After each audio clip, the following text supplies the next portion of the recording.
$506 in the bank, and like I said, I had to sell my dog, and things were not looking very, very good.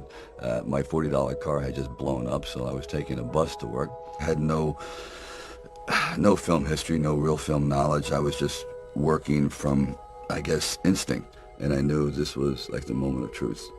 And they said, Sylvester, you ready? I said, no, but Rocky is. Because so often I had gone to fight films or sporting films. Yes, we're going to go out there, we're going to knock him out, you're going to win. I said, no, because I'm not going to win. I'm going to get destroyed. But if I can just be lucid, if I can still be standing on my feet, you know what, then life isn't so bad. And I think, again, symbolically, at the very end of our lives, if we can still say, you know, we were never humbled, we were knocked down, but we got up, and I can say, I lived life with integrity, and I took all the blows, and I still prevailed, I think that's a good epitaph for anyone, and that's what I tried to capture in this film. But more importantly, you can't be alone. To really succeed, no man really is an island. When you find the right components in your life, the right people that gel with you, then you feel as though you're invincible. This strange little hotel, and I just lost the competition. I cried all night. I was this 21-year-old kid, and I was crying all night. But then eventually I got back again and kept thinking about, what am I doing in America? I'm here to beat all of the American bodybuilders. I'm here to beat all of the bodybuilders all over the world. So let's get our act together. There will be payback time. It is so important that you work your butt off. Don't ever look for shortcuts. You have to recognize that there are 24 hours a day. We sleep 6 hours a day. And I know there's some of you that say, wait a minute, I take more time to sleep. I said, just sleep faster, okay? Because you should only spend 6 hours in bed, because otherwise it's a waste of time. And then you have 18 hours left. Most people work, let's say 8 or 10 hours. So now you still have 8 hours left. What do we do with these 8 hours is really the question. So this is when you have to study and learn something new. The key thing is to keep in mind what is your goal and keep looking at that as you get up and dust yourself off. Okay? 35 years of lifting weights, and open heart surgery, dying 3 times on the operating table, CT. So you should sit down, sir, because of your diagnosis, and don't do a damn thing. Bullshit.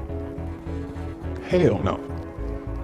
Every time I go to the doctor, they tell me what I shouldn't be doing, and what I should be doing, and what I won't do, and what I can't do. And I politely go out the door and do whatever the fuck I want to do.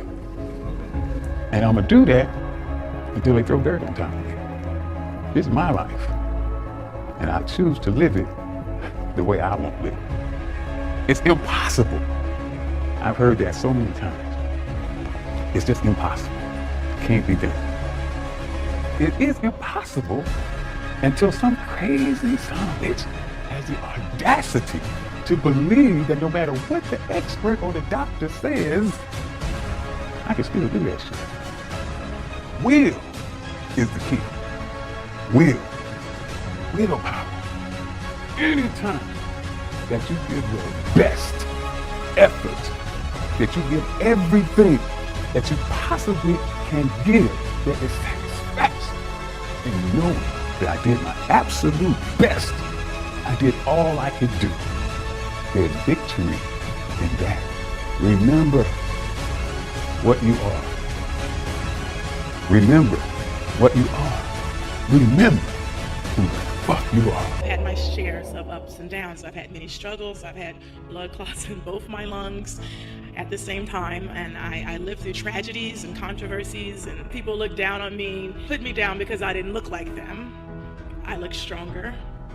I've had people look past me because of the color of my skin. I've had people overlook me because I was a woman. I had critics say I will never win another Grand Slam when I was only at number 7, and now here I stand today with 21 Grand Slam titles, and I'm still going. And I cannot help but think of my favorite poet, Maya Angelou, and she has this poem called "And Still I Rise." So here it goes. You may write me down in history with your bitter, twisted lies.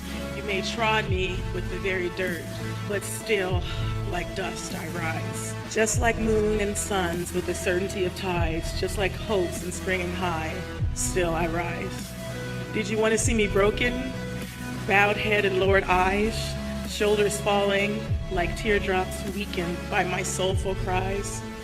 Out of the huts of history's shame, I rise. From a past that's rooted in pain, I rise. Into the daybreak that's wonderfully clear, I rise. Bringing the gifts that my ancestors gave, I rise.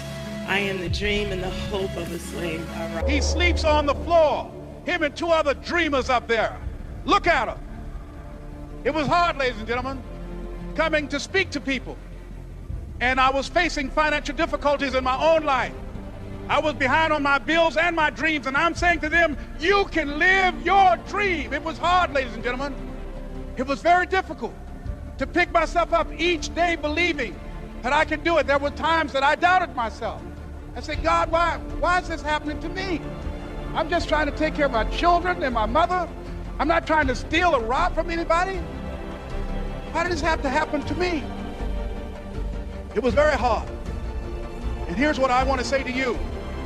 For those of you that have experienced some hardships, don't give up on your dream.